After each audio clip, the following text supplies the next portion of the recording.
Saudara-saudara yang juga ada di rumah yang menyaksikan tayangan ini, selamat hari Minggu. Kiranya kasih dan sukacita dari Tuhan juga beserta dengan Bapak Ibu saudara semua yang menyaksikan dari rumah masing-masing. Nah, hari ini kita akan merenungkan firman Tuhan di dalam perayaan Hari Mama yang harusnya memang minggu lalu, tetapi Gereja Metodis Indonesia Dadap merayakan hari ini. Dalam konteks perayaan Hari Mama ini, kita akan merenungkan firman Tuhan yang diambil dari Injil Yohanes pasalnya yang kedua, ayat 1 sampai ayat 11. Yohanes pasal 2 ayat 1 sampai 11. Saya akan membacakan untuk kita semua dan mari kita ikuti dari tempat kita dalam hati kita masing-masing. Yohanes 2 ayat 1 sampai 11, Lembaga Alkitab Indonesia memberi judul perikop ini Perkawinan di Kana. Pada hari ketiga ada perkawinan di Kana yang di Galilea, dan ibu Yesus ada di situ. Yesus dan murid-muridnya diundang juga ke perkawinan itu. Ketika mereka kekurangan anggur, ibu Yesus berkata kepadanya, "Mereka kehabisan anggur." Kata Yesus kepadanya, "Mau apakah engkau daripadaku, ibu? Saatku belum tiba." Tetapi ibu Yesus berkata kepada pelayan-pelayan, "Apa yang dikatakan kepadamu, buatlah itu." Di situ ada 6 tempayan yang disediakan untuk pembasuhan menurut adat orang Yahudi. Masing-masing isinya 2-3 buyung. Yesus berkata kepada pelayan-pelayan itu, "Isilah tempayan-tempayan itu penuh dengan air," dan mereka pun mengisinya sampai penuh. Lalu kata Yesus kepada mereka, "Sekarang cedoklah dan bawalah kepada pemimpin pesta." Lalu mereka pun membawanya. Setelah pemimpin pesta itu mengecap air yang telah menjadi anggur itu, dan ia tidak tahu dari mana datangnya, tetapi pelayan-pelayan yang mencedok air itu mengetahuinya. Ia memanggil mempelai laki-laki dan berkata kepadanya, "Setiap orang menghidangkan anggur yang baik dahulu, dan sesudah orang puas minum, barulah yang kurang baik. Akan tetapi engkau menyimpan anggur yang baik sampai sekarang." Hal itu dibuat Yesus di Kana yang di Galilea sebagai yang pertama dari tanda-tandanya, dan dengan itu ia telah menyatakan kemuliaannya, dan murid-muridnya percaya kepadanya. Yang berbahagialah kita mendengarkan firman Tuhan, merenungkannya serta melakukan dalam hidup kita sehari-hari. Nah, saudara-saudara, tema khotbah hari ini adalah belajar dari Maria. Saudara-saudara, siapa Maria? Maria kita kenal adalah sosok ibu Yesus, saudara. Ya, dalam perikop ini tidak sama sekali disebutkan ada nama Maria, tetapi kita tahu bahwa dia adalah ibu Yesus. Kenapa? Karena memang ada 3 kali penulis Injil Yohanes menyebutkan kata ibu Yesus. Kalau kata ibu ada 4, ya, termasuk yang Yesus katakan, "Mau apakah engkau daripadaku, ibu?" Nah, saudara-saudara, apa arti seorang ibu, mama bagi Anda, saudara? Dalam rumah tangga keluarga, sosok ibu itu adalah sosok yang darinya kita banyak belajar. Paling tidak saya itu kalau dibicarakan tentang atau berkata tentang ibu, saya akan masuk dalam satu sosok seorang wanita yang daripadanya saya belajar banyak. Ketika saya mulai belajar untuk minum air, waktu saya masih bayi, saya belajar dari ibu saya. Ketika saya belajar untuk makan, saya pun belajar dari ibu saya. Ya, bahkan ketika saya mau belajar untuk berjalan, saya belajar dari ibu saya, saudara. Ibu. Bahkan saat ini, hari-hari ini di mana semua anak-anak belajar mandiri di rumah, yang paling banyak mengajar di rumah adalah ibu.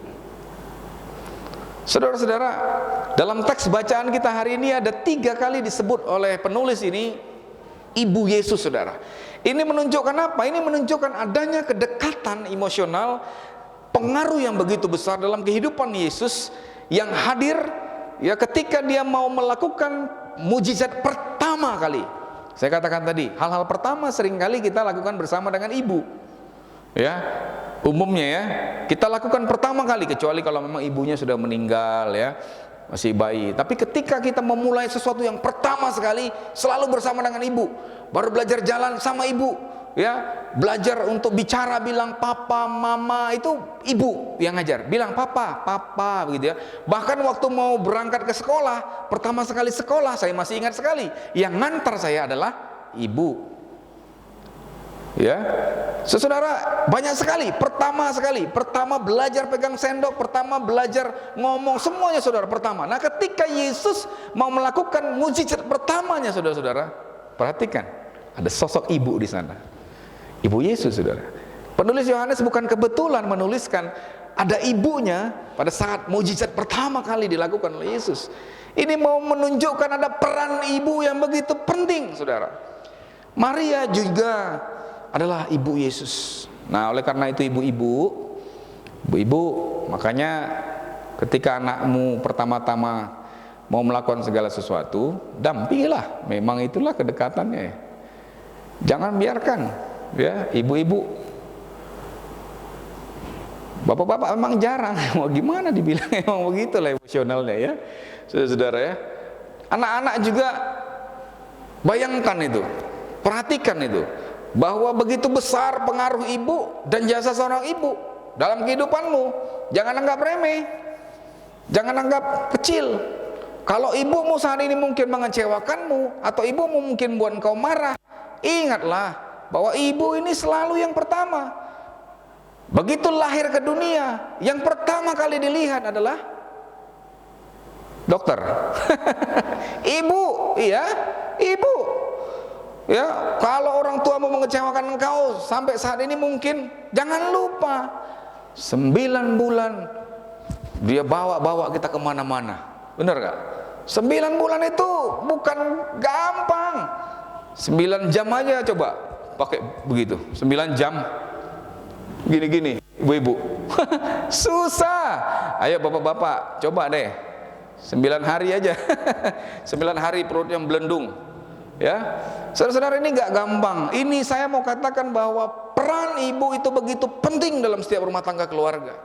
Nah, kita mau belajar hari ini dari seorang ibu yang luar biasa, yaitu Maria. Kita mau belajar dalam kehidupannya, selain sebagai ibu, tetapi Maria juga ini menunjukkan figur dari umat Tuhan yang sejati, profil dari umat Tuhan yang sejati. Nah, hari ini kita mau belajar apa saja mau kita pelajari, saudara, dari Maria ini. Pertama, saudara, kita perhatikan kebutuhan sesama, saudara. Ayat 1-3 itu bicara tentang bagaimana Maria begitu memperhatikan kebutuhan atau persoalan yang terjadi di sekitarnya. Dikatakan di sana pada hari ketiga, kalau saya menghitungnya pada hari ketiga apa ini? Pada hari ketiga setelah Sabat mungkin, ya. Hari ketiga itu berarti kira-kira kalau kita sekarang hari Selasa lah itu, ya, hari biasa. Yesus dan murid-muridnya serta ibunya menghadiri satu pesta pernikahan, saudara. Dikatakan Yesus pun ikut dengan murid-muridnya. Entah bagaimana Maria bisa mengetahui bahwa pemilik pesta itu kehabisan anggur untuk minuman, saudara. Alkitab memang tidak menjelaskan tentang hubungan antara Maria dan orang yang pesta ini, saudara. Tapi Alkitab menyatakan bahwa Maria mendengar atau Maria mungkin melihat ada sebuah kebutuhan yang mendesak, yang sangat penting bagi kelangsungan pesta itu. Kalau nggak ada itu, maka pesta ini bubar, saudara. Bisa dibayangkan betapa paniknya, betapa kalutnya, betapa mungkin malunya si tuan rumah kalau sampai anggur itu tidak bisa disajikan untuk tamu, saudara.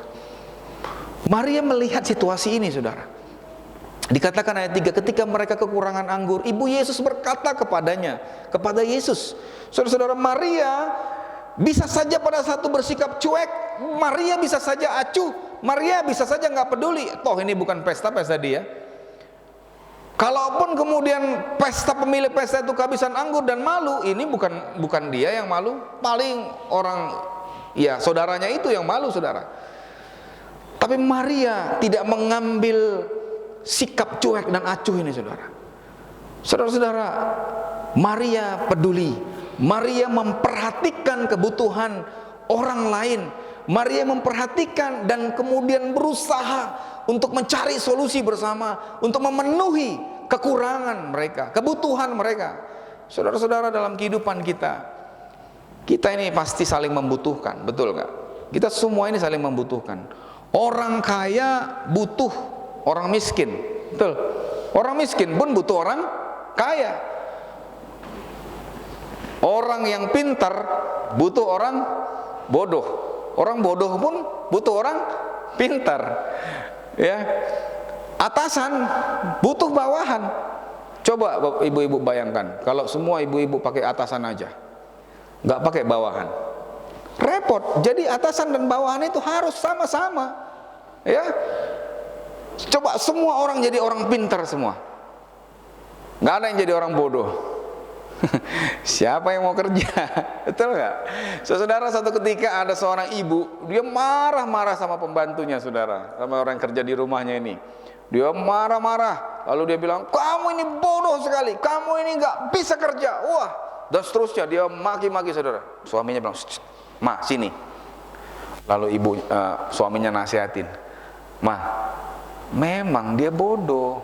Kalau dia nggak bodoh, dia nggak mau kerja sama kita. Ya justru karena dia bodoh lah maka dia kerja sama kita. Kalau dia pintar, dia kerja di kantor. Nah bayangkan, dia butuh kita, tapi kita pun lebih butuhkan dia. Coba kalau dia nggak ada. Saudara-saudara, kami pernah memang mengalami juga. Suatu ketika nggak ada, ya terpaksalah turun tangan semua. Pekerjaan pun akhirnya ditinggalkan ya. Untang-panting pagi begini ya. Kita jangan anggap remeh. Kita semua membutuhkan orang lain, saudara-saudara. Ya, kita saling membutuhkan. Kita melihat ada kebutuhan orang lain. Mungkin saat ini kita menolong orang lain. Kita nggak tahu suatu ketika, besok, lusa, atau tahun depan dia yang akan menolong kita. Saudara-saudara, jadilah orang yang tidak hanya memikirkan apa yang kita butuhkan, tapi kita memikirkan juga apa yang dibutuhkan oleh orang lain. Hari-hari ini saudara-saudara, Bapak Ibu kasih Tuhan, di sekitar kita melihat begitu banyak orang-orang yang membutuhkan uluran tangan kita. Apa yang kita lakukan? Puji Tuhan, gereja kita kemarin beberapa kali kita melaksanakan namanya berbagi kasih dengan membagi sembako kepada warga masyarakat di sekitar kita. Saudara, inilah bukti wujud dari kita memperhatikan kebutuhan orang lain, bukan kebutuhan kita sendiri, saudara. Ya, nah saudara-saudara, yang kedua kita belajar dari Maria adalah memiliki pengenalan yang benar akan Tuhan.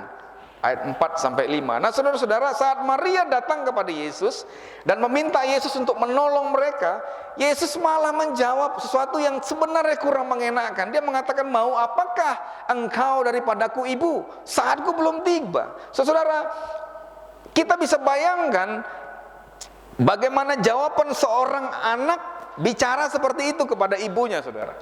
Ini adalah suatu bentuk penolakan halus dari sebuah permintaan. Anak menolak halus dari permintaan ibunya, saudara. Tapi saudara, yang luar biasa adalah kita melihat bagaimana Maria tidak kemudian menjadi marah kepada Yesus. Bagaimana Maria tidak kemudian menjadi kesal kepada Yesus. Mungkin kita kalau minta sesuatu kepada anak kita, lalu anak kita menolak kita, marah, mungkin kita kesal. Kamu ya, baru begitu aja, udah nggak mau. Wah, kita langsung ngomel-ngomel, saudara. Tapi Maria, dia tidak kesal, dia tidak marah, saudara-saudara. Dia tidak mau berhenti untuk berbuat sesuatu. Saudara-saudara, seringkali kita ketika kita berdoa, Tuhan tidak mengabulkan apa yang kita minta. Ketika kita memohon sesuatu kepada mungkin siapapun, saudara, kita mungkin langsung cepat kecewa.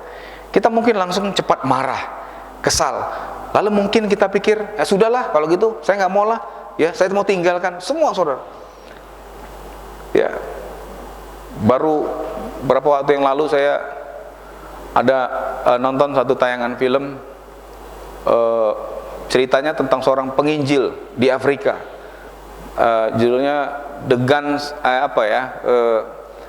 Guns Preacher kalau nggak salah itu, ya, pengkhotbah dengan senjata, saudara. Jadi dia di Afrika dia melayani, tapi begitu banyak kepahitan yang dia saksikan sampai kemudian dia marah sama Tuhan. Dia yang seorang penginjil, seorang yang membawa orang kepada Tuhan, dia hatinya marah, dendam, dia kecewa sama Tuhan karena dia membutuhkan dana, tapi Tuhan nggak mau kabulkan. Orang yang dia datangi, dia kasih proposal untuk bantu misi di Afrika, semuanya nolak, dan dia bingung kenapa Tuhan nggak menjawab doanya.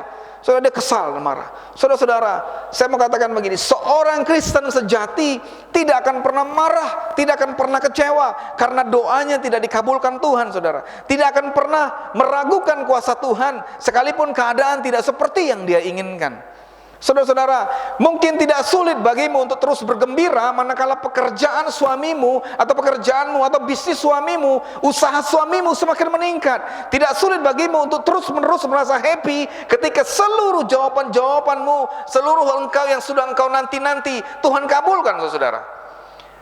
Tapi ibu-ibu, saya mau tanya, sanggupkah engkau untuk terus bersyukur kepada Tuhan manakala bisnis suamimu mulai seret, manakala mungkin suamimu di PHK atau dirumahkan hari ini, atau ketika usaha suamimu mulai ada goyang, atau ketika keluargamu mulai ditekan oleh masalah ekonomi?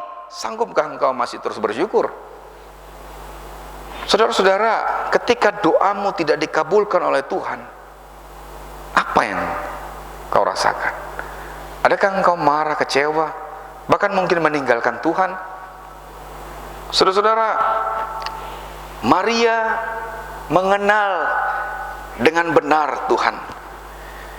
Dia percaya Tuhan gak akan pernah membiarkan dia.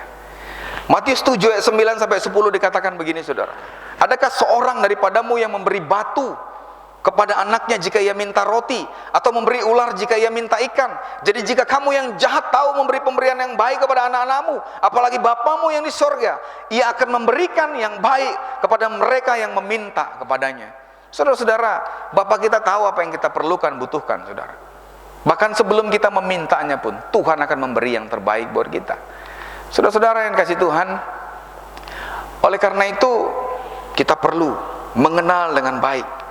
Kedewasaan rohani seorang tidak ditentukan dari seberapa banyak doanya dikabulkan oleh Tuhan, tetapi seberapa sering dia bersyukur sekalipun kenyataan tidak seperti yang dia dambakan. Itulah ciri kedewasaan rohani seorang. Saudara-saudara, Maria mengenal dengan benar akan Tuhannya. Yang ketiga, saudara-saudara, percaya penuh kepada Yesus. Ya, tadi pertama kita masih ingat ya. Yang pertama apa tadi? Bahwa kita memperhatikan kebutuhan. Ya, bagaimana kita belajar dari Maria menjadi orang Kristen yang sejati, memperhatikan kebutuhan orang lain. Lalu yang kedua, mengenal Tuhan kita dengan benar. Lalu yang ketiga, yang terakhir, percaya penuh kepada Yesus. Saudara-saudara yang kasih Tuhan, hal terakhir kita belajar nih, percaya penuh, saudara-saudara. Setelah Maria dikatakan ditolak secara halus oleh Yesus, Maria bukannya marah, Maria tidak kesal. Maria bahkan, saudara-saudara, dia pergi kepada pelayan pesta, lalu dia berkata kepada mereka, apa yang dikatakan kepadamu, buatlah itu. Saudara-saudara, luar biasa, saudara. Ini menunjukkan bahwa Maria mengenal dengan benar Yesus, yang membuat dia percaya dengan sepenuh hati. Pengenalan yang benar membawa dia, menggiring Maria untuk percaya sepenuh hati. Saudara-saudara, kalau kita mengenal dengan baik seseorang, pasti kita akan percaya dengan dia. Betul? Kalau kita mengenal dengan baik seseorang, pasti kita akan percaya. Ketika kita mengenal dengan benar, ketika kita mengenal dengan benar siapa Yesus, maka kita akan percaya kepada Yesus. Seringkali orang nggak percaya kepada Tuhan karena kita tidak mengenal dengan benar siapa Tuhan kita. Saudara-saudara, momen ketika ada masalah, ada persoalan, bahkan ketika seakan-akan Tuhan tidak mau mengabulkan doanya, momen itu dijadikan Maria untuk mengajak orang lain untuk percaya dan melakukan kehendak Kristus, saudara. Ayat 5 dikatakan di sana, tetapi ibu Yesus berkata kepada pelayan-pelayan, padahal di atas Yesus berkata kepada, mau apakah engkau daripadaku, ibu? Tetapi Maria tidak merespon itu dengan negatif, tetapi dia mendorong orang lain. Apa yang dia sampaikan? Ya kan? Saudara-saudara, Maria percaya penuh kepada Yesus, dan dia juga mengarahkan orang lain untuk juga percaya kepada Yesus. Saudara-saudara, dalam Mazmur pasal 26 ayat 1, saudara-saudara, Daud berkata begini, berilah keadilan kepadaku ya Tuhan, sebab aku telah hidup dalam ketulusan. Kepada Tuhan aku percaya dengan tidak ragu-ragu. Saudara-saudara, siapa Daud? Daud punya banyak masalah dalam hidupnya. Daud dikejar-kejar oleh bangsa Filistin, bahkan dikejar juga oleh mertuanya Saul, dikejar-kejar juga oleh pasukan anaknya Absalom, saudara. Daud punya begitu banyak masalah, saudara-saudara. Sering diancam. Tapi Daud tidak pernah ragu sedikit pun untuk percaya kepada pemeliharaan Tuhan. Dia nggak ragu. Dia gambarkan dalam Mazmur 23, Tuhan adalah gembalaku, takkan kekurangan aku.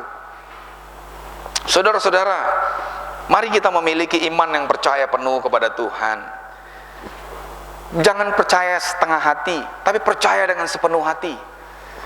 Dalam Habakuk pasal 3 ayat 17-18 dikatakan begini, sekalipun pohon ara tidak berbunga, pohon anggur tidak berbuah, hasil pohon zaitun mengecewakan, sekalipun ladang-ladang tidak menghasilkan, kambing domba terhalau dari kurungan dan tidak ada lembu sapi dalam kandang, namun aku akan bersorak-sorak dalam Tuhan, beria-ria di dalam Allah yang menyelamatkan aku. Saudara-saudara, Habakuk ini berisi juga tentang ancaman-ancaman bahaya, saudara, bagi umat Tuhan. Tetapi Nabi tetap mau menyatakan, sekalipun semua terjadi tidak seperti yang dia inginkan, tetapi dia tetap mau percaya, menyerahkan penuh kepada Tuhan. Saudara, dalam pengenalan yang benar akan Tuhan, di tengah-tengah situasi yang sulit saat ini, Tuhan menghendaki agar kita tetap percaya penuh kepadanya, tetap berserah penuh kepada pemeliharaannya. Kita mau belajar terus untuk percaya, saudara-saudara. Di tengah-tengah ketidakpastian keadaan saat ini, saudara-saudara, banyak isu yang mengatakan bahwa virus ini masih sangat lama sekali. Saudara-saudara, bahkan dikatakan Presiden sudah mengatakan himbauan, mari kita hidup berdampingan, berdamai dengan virus ini. Saudara, ada pakar juga yang menyatakan virus ini sudah datang ke Indonesia, dia nggak mungkin dibuat zero atau nol sama sekali. Dia ada, ya, tidak mungkin sama sekali, saudara. Tapi kita juga harus memahami dan ingat bahwa influenza atau flu, batuk sudah ada juga, sering kita alami, ya. Dan kita terus hidup berdampingan. Cuma bedanya virus COVID-19 ini mematikan, saudara, ya, lebih berbahaya. Bagaimana kita ke depannya? Banyak pertanyaan-pertanyaan. Bagaimana ekonomi kita? Dikatakan bahwa membutuhkan 4.000 triliun untuk pemulihan ekonomi Indonesia ini. Berapa tahun? Bisa sampai bertahun-tahun. Tidak mungkin selesai dalam waktu sekejap. Banyak yang harus dipulihkan. Ada begitu banyak orang yang kehilangan pekerjaan. Ada begitu banyak orang yang dirumahkan. Saudara-saudara, di tengah ketidakpastian ini, saudara, Tuhan menghendaki supaya kita mengenal Tuhan dengan benar. Kalau Tuhan sudah memelihara hidup kita dahulu, kita percaya bahwa Tuhan juga akan melihara kehidupanmu di masa yang akan datang. Saudara-saudara, Tuhan tidak pernah tertarik untuk menolong kita keluar dari semua masalah yang kita alami sampai dia melihat ada iman percaya yang sungguh dalam hidup kita, saudara. Saudara, saya akan mengakhiri khotbah ini dan kita ingat ada 3 hal yang kita belajar hari ini dari Maria. PKP, saudara. Yang pertama apa? Perhatikan lingkungan kita, perhatikan kebutuhan sama kita. Ibu-ibu, perhatikan anak-anakmu, ajar mereka di rumah. Perhatikan suamimu, cukup nggak gizinya supaya dia bisa bekerja, supaya kuat imun tubuhnya, ya. Perhatikan tetanggamu, perhatikan saudaramu, jangan sampai ada yang tidak makan. Berikan berasmu sebagian, berikan hartamu sebagian kepada mereka. Perhatikan, saudara. Yang kedua, di tengah-tengah keadaan sekarang ini, tetap engkau kenalilah Tuhanmu dengan benar. Yang ketiga, percaya penuh pada pemeliharaan Tuhan. Tuhan Yesus memberkati. Kita berdoa. Kami bersyukur kepadamu Tuhan, hari ini Engkau terus mengingatkan kami di tengah-tengah pandemi virus COVID-19 yang terus menghantui kami. Wabah ini masih terus ada di tengah-tengah kami, tetapi kami mau belajar terus, Tuhan, untuk tetap taat kepada Tuhan, untuk memperhatikan orang-orang di lingkungan kami, untuk terus boleh mengenali Engkau sebagai Tuhan penjaga pemelihara hidup kami, dan kami terus mau percaya dan berserah penuh hanya kepada Dikau saja, Tuhan. Hari ini kami belajar dari seorang ibu Maria, ya Tuhan. Kami mau belajar menjadi pribadi yang sungguh berkenan bagi Tuhan, menjadi umat Tuhan yang sejati. Ajar kami, khususnya jadi para ibu-ibu yang ada di gereja ini, bahkan dimanapun mereka berada, agar menjadi ibu-ibu seperti Maria, yang terus memperhatikan, yang mau kenal dengan Tuhan dengan baik, dan percaya dan berserah penuh kepada Tuhan saja. Dalam nama Yesus kami berdoa dan mengucap syukur. Haleluya. Amin.